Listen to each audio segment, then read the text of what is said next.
right, the wrestler sitting next to me has been dominating the SoCal scene. You've seen her at Santino Bros, A.W.S, Vendetta Pro, Big Time Wrestling, Championship Wrestling from Hollywood. This is Raze.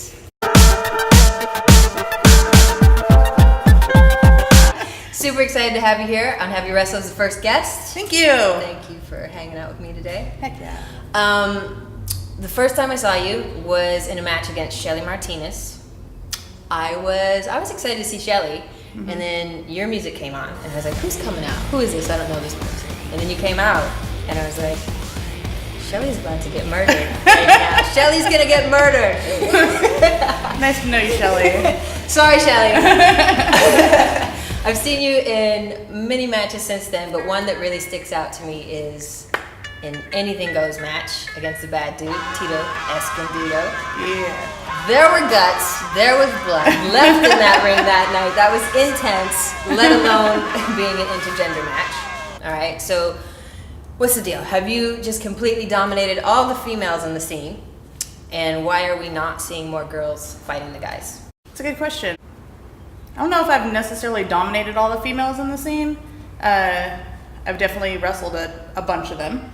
As far as more females wrestling guys, that's really on all these promotions and what they're gonna do. You can't force someone to be like, hey, I want to wrestle a guy. That doesn't really happen. You know, you can't bully yourself into there. Like you can. I mean, maybe you can. You can bully yourself. But I think I definitely think there's certainly females out there where you're like, I want to see you wrestle a dude though. Okay, you could wrestle these girls, but let me see you wrestle a dude. Yeah. And that's actually one of the things that happened through Santino Brothers is there's so few females out in wrestling, especially at Santino Brothers, that we have to wrestle the guys, and that's, you know, how we're raised and that's how we're trained. And when it came to wrestling, like, one of my goals was to wrestle guys. So You grew up wrestling with your brother. oh yeah. But yeah. See, I had a bigger sister who was much bigger than me, and so yeah.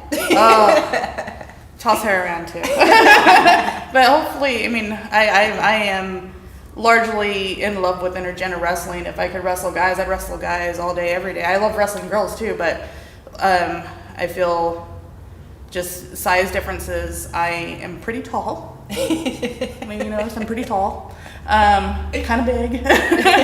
So a lot of the times, like, a lot of the girls are really small compared to me. Like, I walk around and, hey girls, Yes. how's it going? So Well, we had a photo shoot that you just kind of threw me over your shoulders. I was like, am I too heavy for you? You're like, please. not at all. You're fine.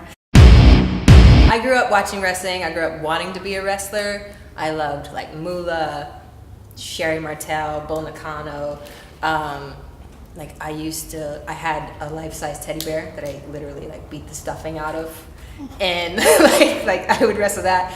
My couch, the couch arm was my top turnbuckle. Oh, of course. Those elbow drops. My poor mom, she had to like stop doing the dishes to like come be my ring announcer because we had like a long hallway. I was like, Mom, hurry up, come introduce me. She's like, oh God, you know. So I'd come out and whatever. Were you like that as a kid, or did wrestling come later for you? I was like that as a kid. Probably, you know, I've never beaten up a teddy bear, but You should add that to your list. no, I have a teddy bear I travel with, so I don't want to beat it up. It's a nice bear. But like, definitely come from a family of fighters. My brother was a wrestling state champion, and he wrestled for lots of years. My dad was a wrestler, and he was a boxer. My uncles are like boxers and wrestlers and this and that. So wrestling and boxing, all that whole fighting combat genre got introduced to us as like children. As far as my brother goes, me and him used to watch WWE and Glow early in the mornings, like as like little tiny tykes. And since he was in training for wrestling, he would practice all his things on me, and he'd be like, this is a cradle. I'm like, I could touch my foot with my nose. Why do you have me like this? I'm so tiny. Yeah, he would actually, my first suplex I ever took was from my brother. Yeah. Because they learn how to suplex in wrestling. Nice. It's like a legitimate, you know, something they do. Ringside photographer, valet, manager. Your father is into like the traditional gender roles. Did that play any part in why you didn't start as a wrestler? No, actually, I always wanted to be a wrestler since I was younger, but I came from like my high school days and stuff. I didn't have the internet the way people have the internet now. Like everybody has it at their fingertips. I'm thinking like AOL download. Like I got the like.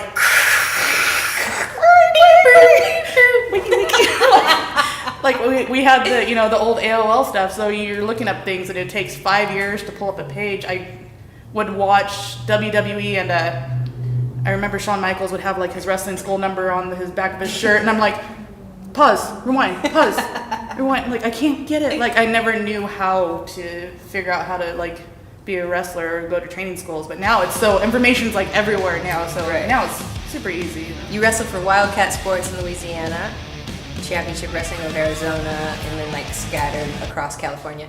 As a musician, like I just finished a tour where we played every night of the week because venues are open every night of the week. A little different for wrestling. It's mostly like weekend stuff. Would you want to stay on the road more often, and is it possible in the indie circuit? Yes, it is possible. Not necessarily possible so much in California. And I've done the 5-day stints in a row. Like you start on a Wednesday somewhere, and Thursday you're somewhere else, Friday you're somewhere else, Saturday, Sunday. By the time Monday rolls around, you're sleeping in bed all day because you're just hurt and you're beat up. So I've actually done those. I've done those stints. In California, it doesn't happen often. There's no real places that run consistently on the weekdays here, as compared to the East Coast. There's a lot of spots that'll be like, oh, we're running on a Tuesday, we're running on a Wednesday. Like, so we don't get it here. Important question. Horror Pops or the Misfits? Oh, can I have both? Yeah. I mean, I'll take both. That's actually where I got my social media name from, because I use Razor Pops. Razor Pops, yeah. I saw that. Pops. Well, that's what I caught it. And I caught the little blow pop suckers there. So I was like, she must like horror pops. I love both. I do. I love both. I love both. I've seen both. Actually, with the Gorga Girls, we played with the Misfits on their 30th anniversary tour, like in Finland, which was amazing. Nice. But yeah, I love both bands. You've been quoted, since it's quoted, I have to read it. Okay. You've been quoted as saying, "I've never seen a woman in the ring who's as strong as me." Since that statement, have you come across any women that have given you a run for your money? I don't remember saying that. Maybe it was after a night at the bar. Maybe. Maybe. Was this at an A.W.S show? Hold on. Depends on the venue. Depends on the venue, maybe. Okay, well, which females have challenged you the most? In ring wise, I mean, Andrea the Giant is huge. Like, I don't know if you've ever met her or seen her. I've not met her. She's. Where is she based out of? Somewhere in California. I know she wrestles a lot through California. She doesn't wrestle a whole lot, but she's about 4 inches taller than me. So like I don't get to quite look her in the face. It's kind of a little bit here. She definitely outweighs me by quite a bit, and she's just got jacked. She's joked. She's jacked, yeah. Yeah, that might be one of them. Like when she choke slam me, it's just like, where's the floor? Never. Is it happening yet? Do I talk now? She's definitely one of them. Most people probably don't know that you've studied psychology and you're a published scientist.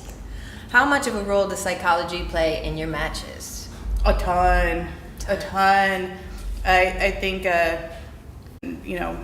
giving away a little bit of something. We use psychology. At least I use psychology, not necessarily on my opponents, but on the audience, to help manipulate the audience a little bit more, to see maybe if I want you guys to. There's little things that you could do to make people like react the way you want to react, and when I started busting out with the chingona stuff, like at first it's like hide it. Are you selling those t-shirts? It should be a t-shirt. I haven't made it yet, but I think I'm gonna make it. For viewers outside of SoCal, we have a wrestler here called Beefy Killer. Now, Beefy Killer, he's known for like his brutal, intense, broken glass, crazy street fight matches. You fought Beefy Killer. Your parents were ringside for that one. and I hear there were tears. So Oh, yeah. have they attended your matches after that, or was that it for them? You know, they stopped coming so much after that. I didn't even realize that. Wow, they actually did stop showing up so much.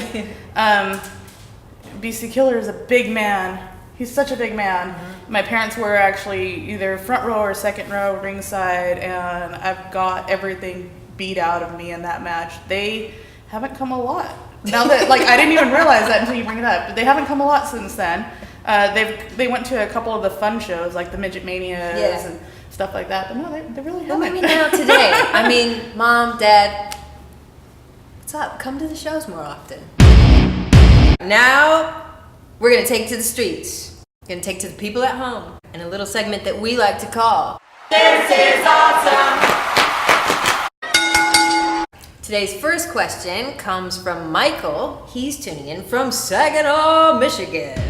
Michael wants to know, where are you from and how did you get your theme song? From the Badlands of California. The streets of Hollywood, technically. Streets of Hollywood. Somewhere between the gutter and the stars. That's where I'm from. How did I get my theme song? That's another shirt idea. You're getting a lot of shirt ideas here today. You make these. Raze, between the gutter and the stars. I like it. My entrance music has actually changed. There was 1, 2, this is the third song that I've used. The first one was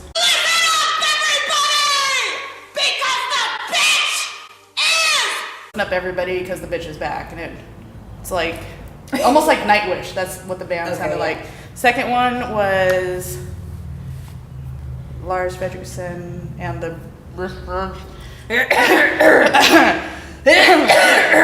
mainlining Murder, and it didn't fit. And then I literally was at my job as a marketing analyst, and I heard this song over Pandora, and I'm like, ooh, what is that? I don't even know this band. And then I look at the song, I'm like, oh, I do know the band. I just never heard that song. So for those that don't know, it's Pedifly by Skinny Puppy. I just heard it while I was at work, and I was like, I need that. I need that one. Next question, also from Michigan. It's my homeland. Thanks for the love. Nick Rude, kind of like Rick Rude, only Nick Rude. Nick Rude wants to know, what was your favorite moment that you were a part of in the wrestling business? It's really, this is going to be a tearjerker. Okay. It's a favorite moment, not in the fact that I love that this moment happened, but I was very grateful to have been there for it. When I was in grad school, Roland Alexander from APW passed away, and it was right before midterms, and I took it really bad. I cried a lot, and it was one of those things where Friday we're coming up here, we're gonna do a memorial show, we got to get this done right now. So we just bolted, we left. I left midterms, I don't care, I'm gonna go.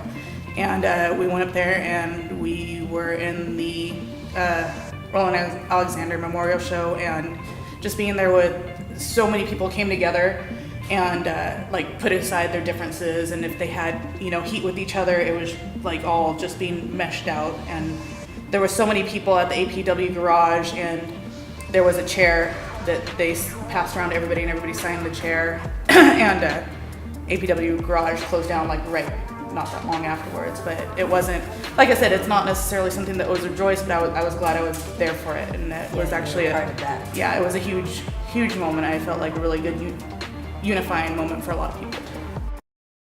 Thank you, Nick and Michael, for sending in your questions. If you want to be a part of This Is Awesome, you can send your questions for any of my upcoming guests. Just email us at heavywrestletv@gmail.com. You can see my upcoming guests at any of my social media. We'll get away from the tear jerkers. Okay. All right. Do you want a drink? Let's get a drink for her. Okay, so for me as a female drummer, I'm constantly getting the stupid, sexist questions and comments. I'm sure you are well aware. Mm-hmm. You're my favorite female drummer, or you're great for a girl. All of those, and interviews are always stupid, right? Yeah. Guys giving us interviews, come on, guys, let's get it together, right? How do you drum and not chip your nails? I don't. Yeah. So being a female in such a male-dominated world as wrestling, do you feel that you have to prove yourself harder? Like, do you work harder to prove yourself? And then for the new girls that you see coming in the ring, do you see them as competition, or do you try to be more supportive and help them? I say this to all the newer girls that come into training, is that being a female wrestler is both completely easier and at the same time harder than being a male wrestler. It's so much easier because there's so few of us that it's easier to get bookings, it's easier to, get your name out there, it's easier to get recognized quicker because there's all of 32 female wrestlers in California where I don't even know how many guys there are. Mm-hmm. There's so many. Yeah, so many. So, that's easier, but at the same time, and it's also easier because if you're pretty, gee, that was a great match. And Yeah, it's kind of right. like, Yeah. it just, like, if you're cute, then you get things just, whatever, okay. Oh, no, it was good. Okay. I feel like I've seen a few, not to be named, female wrestlers around here, and it's like everyone seems to love them. Like the crowd seems to be really into it. I'm like, that sucks. Like, is anyone watching what I'm watching? And I feel like sometimes just because they're females, they're telling them, oh, good job, guys. It's because you're a female and because you're cute, like a lot of that just gets skirted away, so it's whatever. Yeah. All right. But as far as like when females come in, I'm actually really excited. Mm-hmm. And obviously at some point there's going to be a competition element, but it's not that way when I see females come to California, be it a transplant like Raylan came here from somewhere on the east. I want to say Ohio. Sorry, Raylan. She came here and I was like, yes, another female, yes. And females coming through training, I'm like, hurry. I mean, do well, learn, but hurry. Like I need more females to work with here. And so in my head, I don't see it as a competition. And I'm sure at some given point there might be like we only need one female. Then I'll be like, fight you for it. Like I really will. But I don't like it. It really doesn't. I just see it as camaraderie and more people for me to wrestle with. There's more girls, more people. When I first got into the music business, like I had like these dreams and visions of what it was going to be like to be a rock star. And then like 16 years later, I've been playing professionally. Like obviously my dreams, my goals have changed. Like how have your goals evolved as a wrestler? And where do you see yourself in WWE, Lucha Underground? Where do you want to take Raze? Is it glamorous for you? Not always. Not always. No. And I'm sure it's true with wrestling as well. It's like, yeah, it has been very glamorous. I've gone from tour buses and 5-star hotels and like tons of money to sleeping on the floor, sharing a Motel 6 with somebody like crazy. I'm sure you have crazy road stories as well. Oh, yeah. Same, yeah. Yeah. So no, it's not always glamorous, but you have to love it to keep doing it. Yeah, definitely. Definitely. It's not even, I mean, sometimes, like you said, sometimes it's pretty glamorous, when you walk into somewhere and they're like, oh, and this is your dressing room. You're like, me? Yay. That's the one good thing about like being the only female sometimes in bands, because I play as a session artist, so I get to play with a lot of different people all the time. And a lot of times, if you're the only girl, you get your own dressing room, you get your own room at the hotel. I'm like, oh, perfect, yeah. Yeah. And then there's other times where it's like there's a porta potty and changing a tent. It's like, cool. Goals wise, very interesting. I only had one goal when I came in, because I was a manager before I became a wrestler, and that was to show that there could be good female wrestling in California. And I feel like kind of like we're doing that now. Like I feel like we've shown that. I wanted to. People are buying tickets for the ladies now. They are. People are buying tickets for the ladies. A.W.S sells out when they do the ladies' night. Raze had a huge crowd. Sabotage, huge crowds. Like goal wise, like that was my goal. And so like literally, I'm not gonna lie, I've sat there, within the past year, and I'm like, so am I done then? Like, are we done? because I kind of did what I wanted to do. That was it. Met my goal. See ya. But I also had, I think at some given point, every wrestler wants to wrestle in Japan. Mm-hmm. So I kind of, that's a goal. DJ Hyde was asking me, like, what do you want to do with wrestling? I was like, I'm doing it. I'm kind of doing it. So I'm not sure what to tell you. And it's not like, I back in the day, I wanted to wrestle for WWE. Like, I wanted to be on the WWE roster, and that's not necessarily a goal of mine anymore.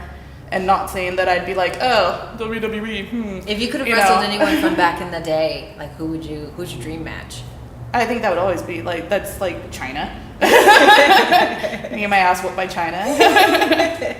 But just being in wrestling, like I feel like goals change a lot. Like my main goal right now is to try to get to England to wrestle and train with Soraya Knight. She's a badass. Yeah, she's a badass, and she's Chingona. Amazing. She is. I need to make the shirt and just give her one and just be like, have it. You whooped my ass like you're great. Never mind. It's all right. Did I talk? I'm gonna go. Now we're gonna do rapid fire questions. Okay. Take a drink. We're gonna take a drink. All right. We're ready. Ready. Best concert. I wanted to say Beck, so I guess Beck. Beck. What pizza do you order? Rusty's. Lipstick or lip gloss? Kat Von D matte lip gloss. Yes. Friday the 13th or Nightmare on Elm Street? Nightmare on Elm Street. Don't yell at me. I'm giving you the option. Favorite donut?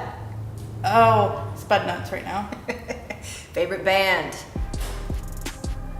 Don't do this to me. I don't know. I can't do a band. Do it. Okay. Oh. What songs are you working out to? Long Live the Chief. Like I listen to some like thug ass shit when I'm What do you listen to? Like I have like NWA, like old school NWA, Yes. like Ice Cube, like the song like Wicked. Yeah, like I'm listening to some really thug stuff when I'm working out. All right. Scared of you? Like I'm the one like I think I kind of started being those douchebags that are like walking around doing that when they're working out. Got my pump slow going.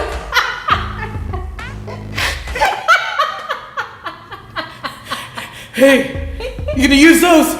You want those? Yeah. Those 10s though.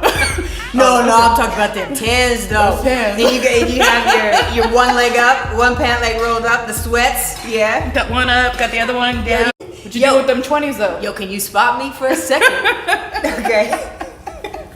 Okay. Cats or dogs? Oh, cats. I love puppies though, but cats. Cats is the right answer. Yeah, they'll eat you. But. Celebrity crush?